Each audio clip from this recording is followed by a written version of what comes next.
صلى الله على محمد صلى الله عليه وسلم صلى الله على محمد صلى الله عليه وسلم صلى الله على محمد صلى الله عليه وسلم صلى الله على محمد صلى الله عليه وسلم صلى الله على محمد صلى الله.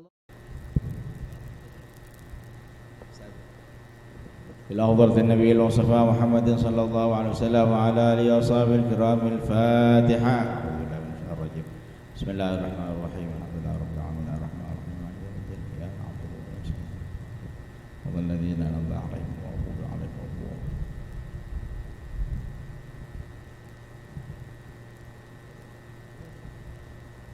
اللهم صل وسلم وبارك عليه وعلى آله.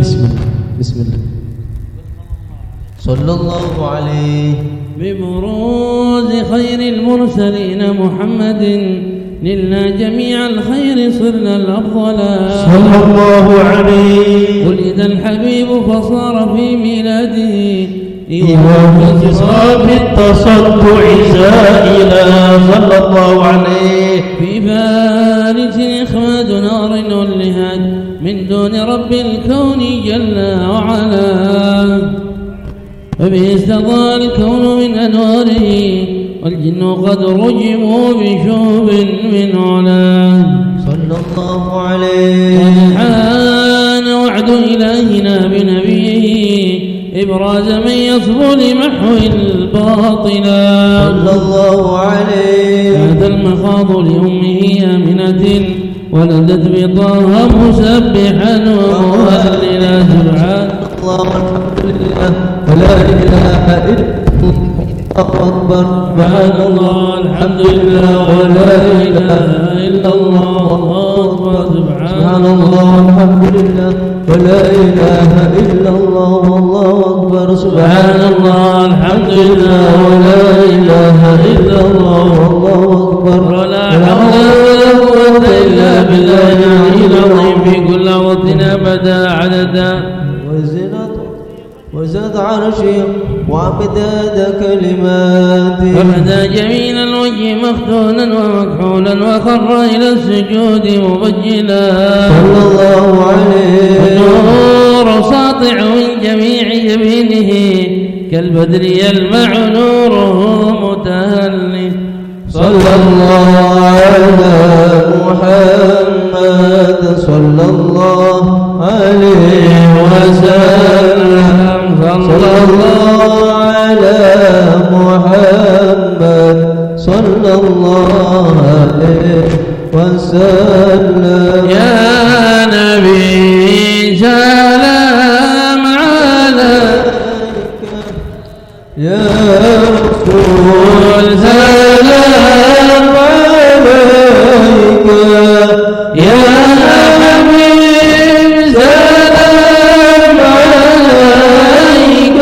يا رسول الله صلوات الله عليك يا نبي سلام عليك يا رسول سلام عليك يا حبيب سلام عليك يا رسول الله صلوات الله عليك يا حبيبي يا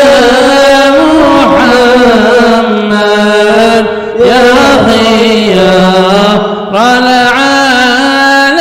العالمين أنت شفيع الجميع يا رسول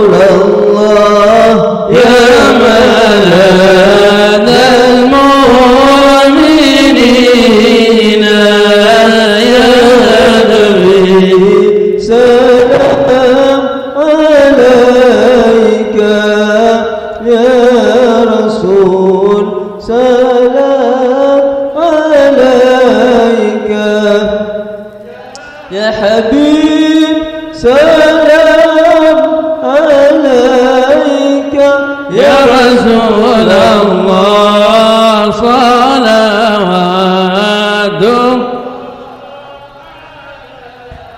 يا جانا بالدين طه واضحا حكيم بنا طاهر من كل عيب يا رسول الله مرشد نحو اليقين يا نبي سلام عليك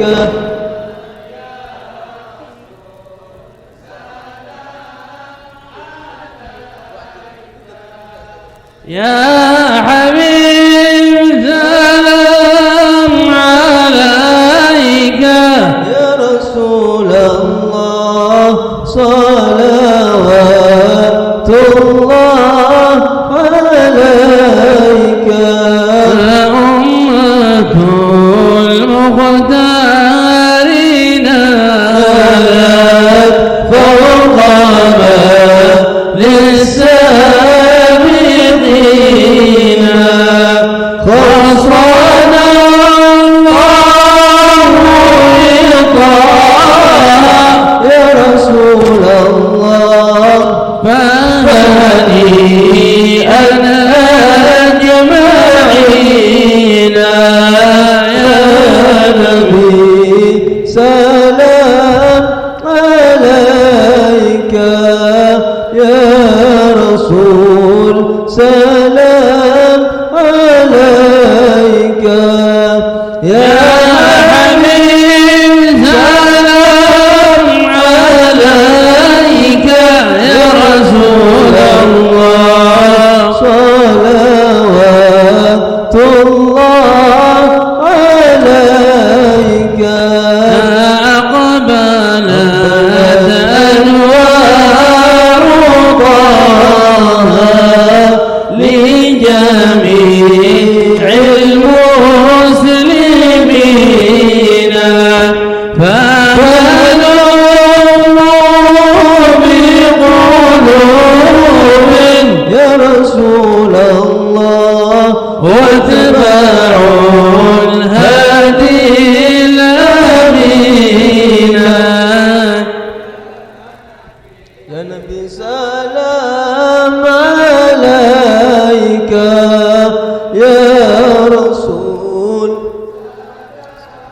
عليك يا حبيب سلام عليك يا رسول الله صلوات الله عليك ربي فاغفر لي ذنوبي يا الله بركة الهادي الأمين يا الله ربي فاغفر لي ذنوبي ببركة الهادي الأمين يا الله ربي أكرمنا بجاهه يا الله أصلح الحال المشينة يا الله ربي فاغفر لي ذنوبي يا الله ببركة الهادي الأمين واحمنا واسقي قلوبنا يا الله بالبيوضات اصطفينا يا الله ربي فاغفر لي ذنوبي يا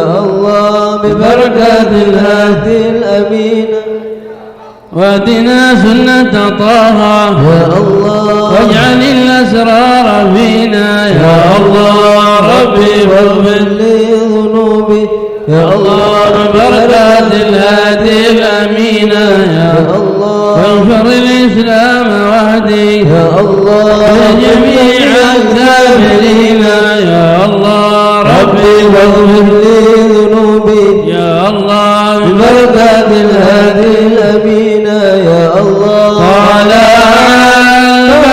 أدعو علينا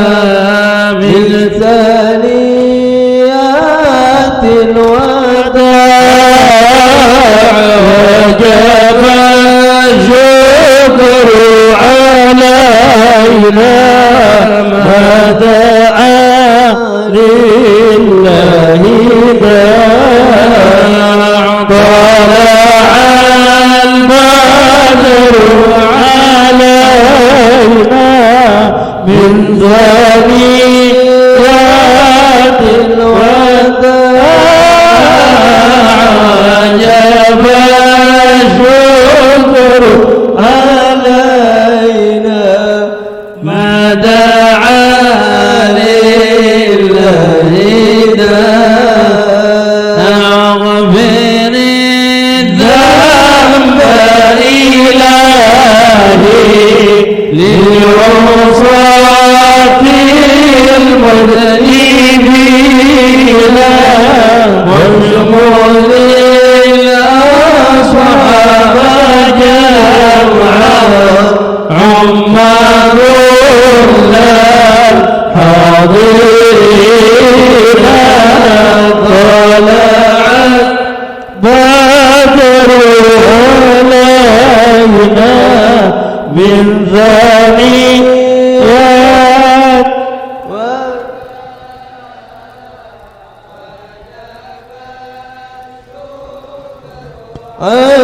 علينا ما دعا لله داع صالح الأحوال يا رب يا مغيثا يا معينا واعف عنا بمحمد يا مجيب السائلين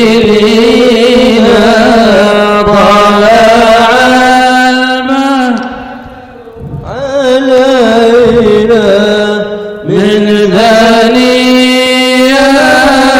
الوداع وجب الشكر علينا ما دعا لله داع اللهم صل وسلم وبارك عليه وعلى آله.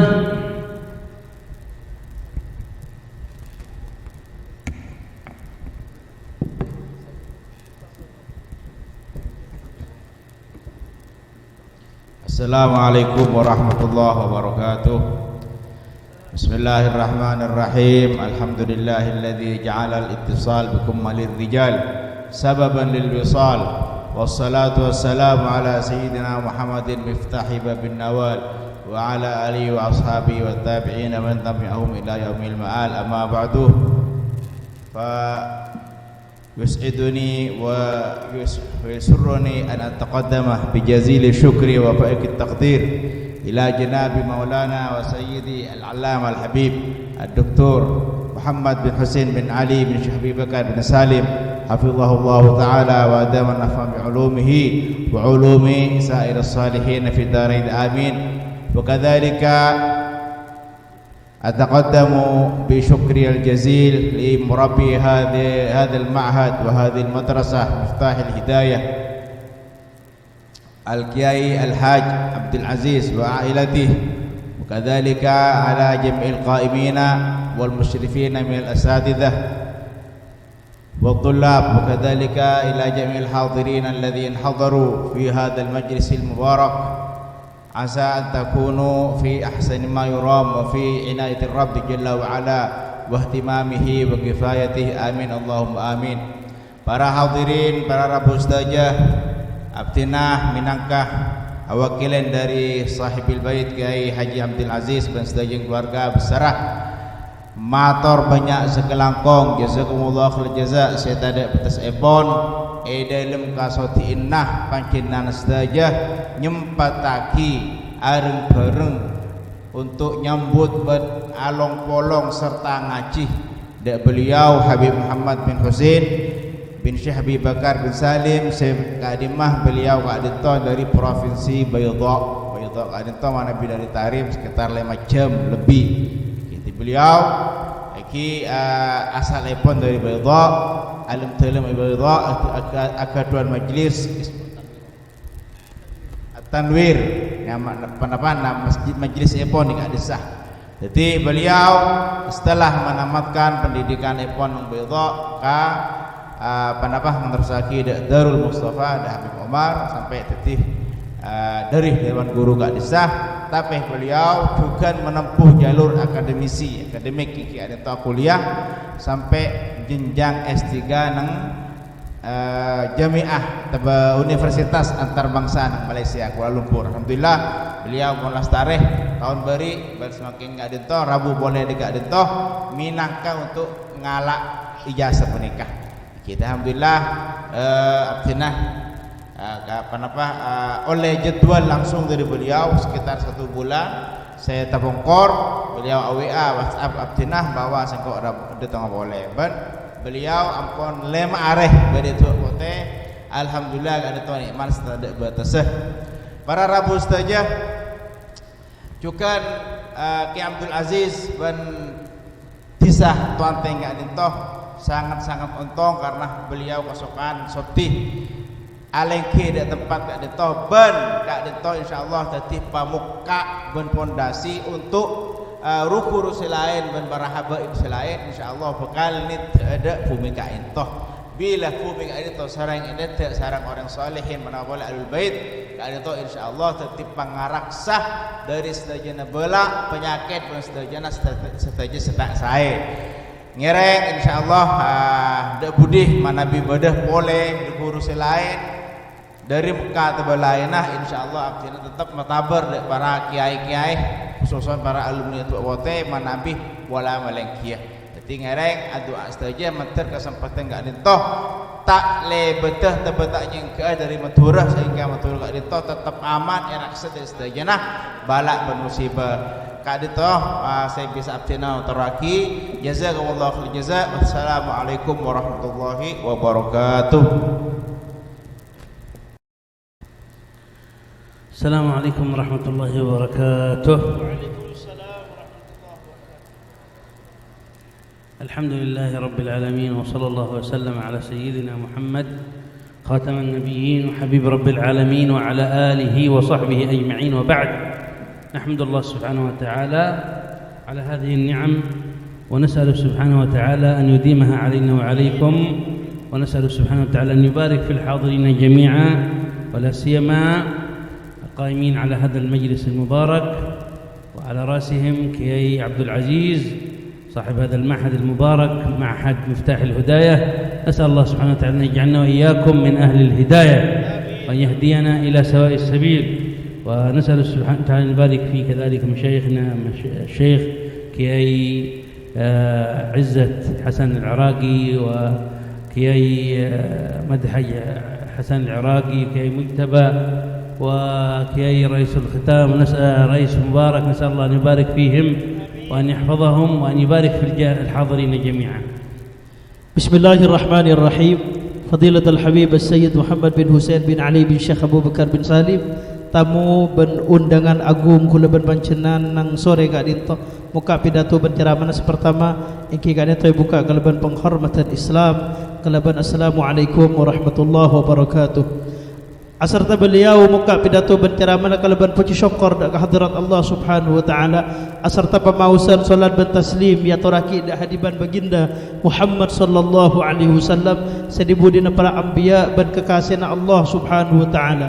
Sebenarnya juga salat taslim ya toraki dak kesetujuan nak keluarkan kanjeng Nabi Muhammad sallallahu alaihi wasallam ban setujuan sahabat kanjeng Nabi Muhammad sallallahu alaihi wasallam. Beliau melanjuti dak ceramah kalaban puji syukur dak kehadirat Allah Subhanahu wa taala atas setujuan nikmat-nikmat Allah Subhanahu wa taala, nikmat pepangkian kula ban panjenengan ka adinto semelar muka elindung sareng Allah Subhanahu wa taala ban ejaga sareng Allah Subhanahu wa taala. Sebenarnya juga dibuka kalaban banyak tawajjuh ban doa dak Allah Subhanahu wa taala, terutama dak kesetujuan si hadir nang adito tempat ban kalaban tanto engki emak kae si ampon tetip pelantara terlaksananya acara nang sore ka adito engki terutama pengasuh dari pondok pesantren atau lembaga Miftahul Huda ki kadin to kur kulaban panjana setaja ki Abdul Aziz semelar muka Allah Subhanahu wa taala matorana berkah dak ka beliau dak ka keluargana ban santrena ban tetangkena ban setaja na melar muka dalam lindungna Allah Subhanahu wa taala sepenecukan beliau doa dak ka Allah Subhanahu wa taala melar muka kur kulaban panjana setaja ki Izzat Hasan Iraqi ki Midhat Hasan Iraqi ban ki Husni Mubarak ban setaja na para kiai-kiai para ulama paring perlindungan sareng Allah Subhanahu wa taala aserta pabarokah setajana tindakan pun para ulama setaja. إن الجلوس في هذه المجالس الكريمة مجالس العلم ومجالس الذكر فيها يتعلم الإنسان الآداب والأخلاق التي تقربه إلى الله سبحانه وتعالى. Saungkona akilengki atau bisa hadir nyempatin hadir dak ke majlis-majlis sekati panika bedana panika bisa nambin kulaban pancenan ka angkui ngenal keman Allah Subhanahu wa taala ngenal dak ka ilmu seilmu panika masamma kulaban pancenengan dak ka ajunan ipun Allah Subhanahu wa taala. فيها يتعلم الواحد منا كيف التعامل مع ربه سبحانه وتعالى وكيف التأدب مع خالقه ومع خلق الله سبحانه وتعالى. Ban sapenika cukan kalaban pepangkian kati penika kulaban pancenan bisa belajar kati pena pacaran akhlak kati pena pacaran atatakrama entah nang ajunan ipun Allah Subhanahu wa taala aban sapenika cukan kati pena atatakrama ban akhlak antar sesama manusana. لأن فيها تنشر سنة الحبيب صلى الله عليه وسلم. Apa sebab dalam majlis panikah ditebarkan, disiarkan, diramaikan ketika apa sunnah akhlak kanjeng Nabi Muhammad sallallahu alaihi wasallam. وفيها تنشر آداب الحبيب عليه الصلاة والسلام. Dan sependik juga jelasaki ketika apa adab Rasulullah sallallahu alaihi wasallam. وفيها تنشر تعاليم الحبيب عليه الصلاة والسلام. Sependik juga dijelaskan panapa setajana ajarna kanjeng Nabi Muhammad sallallahu alaihi wasallam. الذي علمنا الأدب مع ربنا ومع خلق الله سبحانه وتعالى. Kanjeng Nabi Muhammad sallallahu alaihi wasallam ki kadin to manusah sing ngacirin kulaban pancenan ketika napa caran kulaban pancenan atatakrama apeung Allah Subhanahu wa taala ben atatakrama apeung manusah sesama kulaban pancenengan. فبالقرب من أهل العلم والعلماء أولا أنك تحظى بمحبة الله ومحبة العلماء. Asbab kulaban pancenan semak dak ka para ulama sepertama kulaban pancenan bekal ngaulia kati penapa kulaban pancenan sajan semak dak ka Allah Subhanahu wa taala semak ban orang-orang si semak dak ka Allah Subhanahu wa taala. وتسلم أيضا من محاربة الله لأنك بهذا الشيء أو بهذا الفعل قد سلمت من معاداة العلماء والأولياء. Sebenarnya kecukan kenapa saya bisa kehasil bi kulaban pancenan ketika semak ban para ulama kulaban pancenan penika selamat dari pentun Allah Subhanahu wa taala asbab kulaban pancenan ya cerin kati penapan atau takrama pereng ulama asbab amusain ulama penika teti sabab murkan Allah Subhanahu wa taala. وبهذه المجالس كذلك تتعلم النوافل والأشياء التي سنها الحبيب المصطفى صلى الله عليه وآله وسلم مما يتقرب بها إلى الله سبحانه وتعالى. Sampai nikacukan barokan majlis-majlis katipa nika badana kula ban pancenan bisa ngaonengin katipa napa sunnat si acirin kanjeng Nabi Muhammad sallallahu alaihi wasallam sunnat kelakuan perkara bagus perkara sunnat sesajan mesemak kula ban pancenan dak kajunan epon Allah Subhanahu wa taala. بهذه المجالس قبل أن تتعلم السنة تتعلم ما أوجب الله عليك وما أمرك الله به أن تفعل وما نهاك الله عنه أن تنزجر. Sampai nikacukan kalaban majlis panika kulaban pancenan ya cerin majlis kati panika badana kulaban pancenan sajan pangaonengin kati penapa perang se wajib aki sareng Allah Subhanahu wa taala kakui kulaban pancenan ngalakonin ben perang se larang sareng Allah Subhanahu wa taala kakui kulaban pancenan lepas dari perkara-perkara se larang sareng Allah Subhanahu wa taala. جمعت هذه الفوائد في حديث عن المصطفى صلى الله عليه وآله وسلم فيما أورده البخاري قال عليه الصلاة والسلام في الحديث القدسي عن الله عز وجل من عادى لي وليا فقد آذنته بالحرب. Panika sateja nagapi penapa pelajaran ampun kanjeng Nabi Muhammad sallallahu alaihi wasallam sudah mewanti-wanti kulaban panjenengan. Jelas sakit sareng hadis kanjeng Nabi Muhammad sallallahu alaihi wasallam riwayat Imam Bukhari, si kanjeng Nabi Muhammad riwayat langsung dari Allah Subhanahu wa taala bahwa Allah Subhanahu wa taala adabu siapa-siapa si amuswen orang wali orang sesemak kesengko, oh berarti orang jadi ngajak perang bersengko.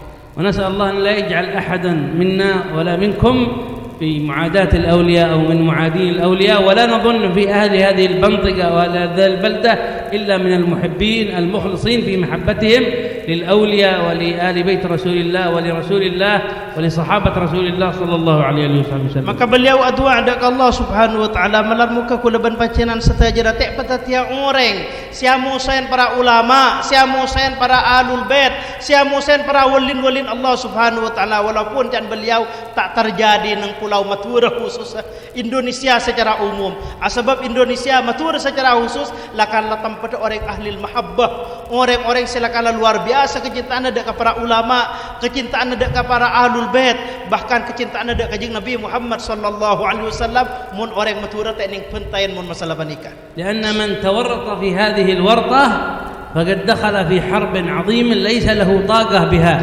لأن محاربة الله سبحانه وتعالى لك هي أمر عظيم لا يستطيع أحد مقاومته، ولم يستطع الجبابرة ولم يستطع المتغطرسون أن يقاوموا قوة الله سبحانه وتعالى وقدرته سبحانه وتعالى. Tapi apa nama ki pesan sanaus kula ban pancenan cak pun lai kenal ahli mahabbah maka ki pesan saya ngajak sampai amuswen para walin-walin Allah Subhanahu wa taala, sebab luar biasa bahayan orang amuswen walin Allah Subhanahu wa taala. Orang ketika bengal amuswen walin Allah Subhanahu wa taala berarti bengal nentang Allah Subhanahu wa taala, bengal ngajak perang dengan Allah taala. Ben ketika Allah murka ada ke orang penikah saya rasa bisa alaban kekebesaan Allah Subhanahu wa taala.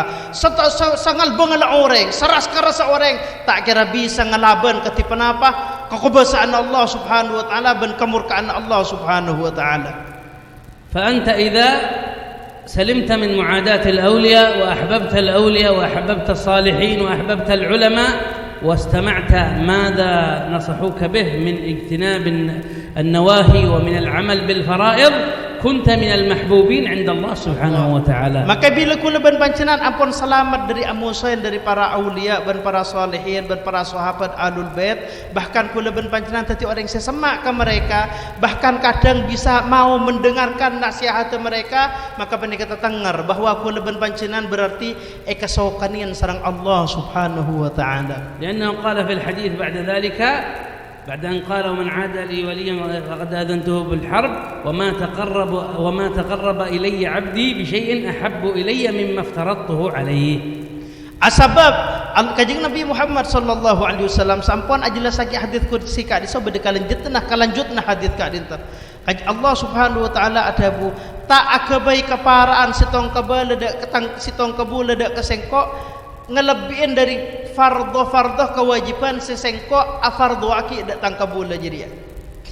وما زال عبدي يتقرب إلي بالنوافل حتى أحبه فإذا أحببته كنت سمعه الذي يسمع به وبصره الذي يبصر به ويده التي يبطش بها ورجله التي يمشي بها ولئن سألني لأعطينه ولئن استعاذني لأعيذنه.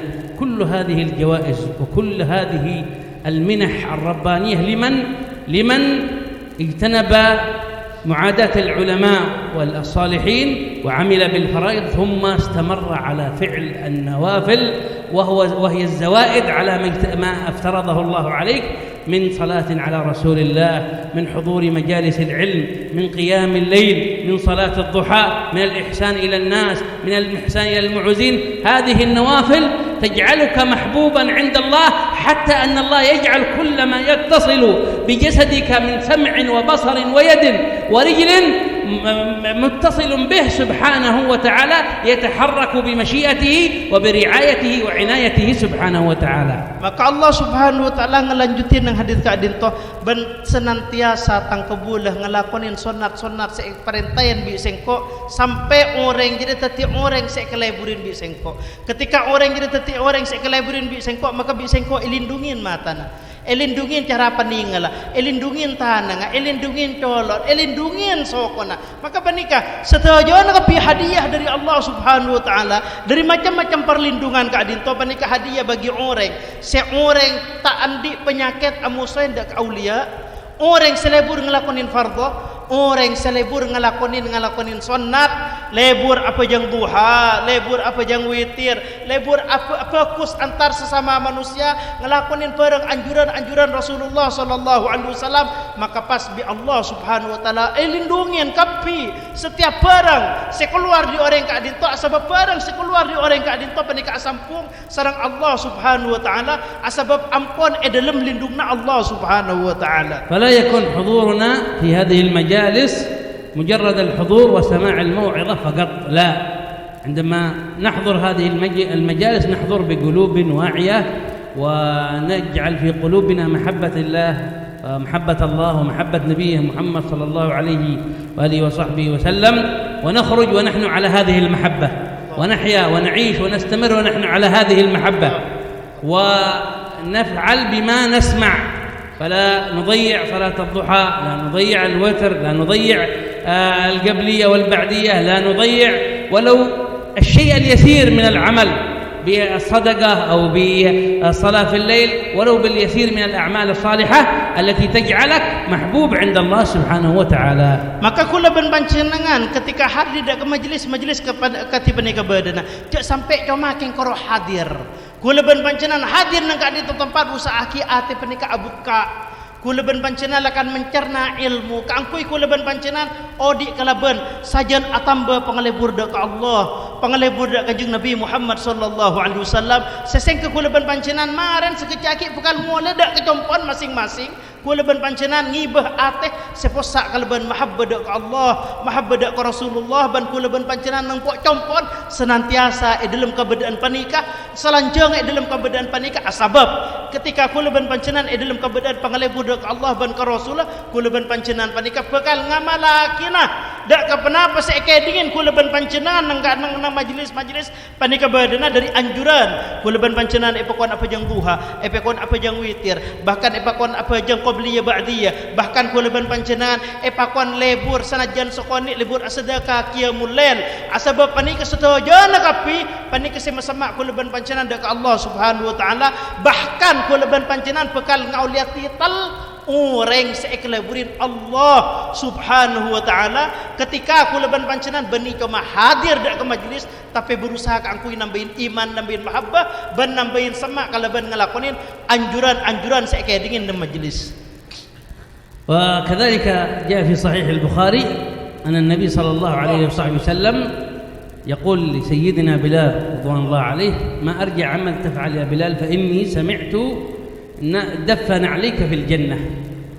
فيقول: يا رسول الله ليس لي من عمل إلا إنني كلما أتطهر بطهور أصلي ركعتين لله سبحانه وتعالى. فبهذا العمل اليسير أنه كلما يتوضأ يصلي ركعتين نال ماذا؟ نال دخول الجنة. وسمع النبي صلى الله عليه وسلم دفن عليه يقرأ في الجنة. Bada cerita nang sitong hadis diriwayat Imam Bukhari, kanjeng Nabi Muhammad sallallahu alaihi wasallam manggil dak ke Sayyidina Bilal. Bilal, engkau ngiding tengkaan kake nang swarga. Munyin sandala kake nang swarga. Apa sek kalako kake Bilal? Sayyidina Bilal ada bupuntan kanjeng Nabi, kula bani orang sebanyak amal keng kula. Setiap audu pasti apa jeng sama dengan audu. Setiap audu mesti apa jeng 2 rakaat. Panikah amal si sekoni tetapi nah panika penapa sebabnya malaki panika seteti ekeding bi kanjeng Nabi Muhammad Sayyidina Bilal kita sete lai ekeding munyin sokon Sayyidina Bilal nang swarga panika teti sabab penapa masun Sayyidina Bilal dak swargan Allah Subhanahu wa taala ngamalaki kalaban sunnah kanjeng Nabi Muhammad sallallahu alaihi wasallam. Nas'al Allah Subhanahu wa taala an yaj'alna wa iyyakum من العالمين العاملين بشريعة سيد المرسلين، واجعلنا من الذين يتبعون هذا النبي الأمين في أقواله في أفعاله في سنته في كل ما جاء عنه عليه الصلاة والسلام. ونسأل سبحانه وتعالى كما جمعنا أن ينفعنا وأن يجعلنا من المقبولين. اللهم إنا نسألك لسانا ذاكرا وقلبا شاكرا وعلما نافعا وعملا متقبلا. اقبلنا على ما فينا يا رب العالمين. انظر إلينا أجمعين انظر إلينا بنظر رحمتك يا رحمن يا رحيم انظر إلينا بنظر رحمتك يا رحمن يا رحيم انظر إلينا بنظر رحمتك يا رحمن يا رحيم اللهم إنك أعلم بضعفنا أعلم بتقصيرنا أعلم بما نحن بحاجة إليه فاغفر لنا يا رحمن وتب علينا يا كريم يا منان اغفر لنا ولوالدينا ولإخواننا ولذرياتنا ولأحبابنا ولجميع المسلمين يا رب العالمين أطل أعمارنا في طاعتك ورضاك واجعل آخر كلامنا من الدنيا لا إله إلا الله محمد رسول الله متحققين بها ظاهرا وباطنا حسا ومعنى إلى حضرة النبي الفاتحة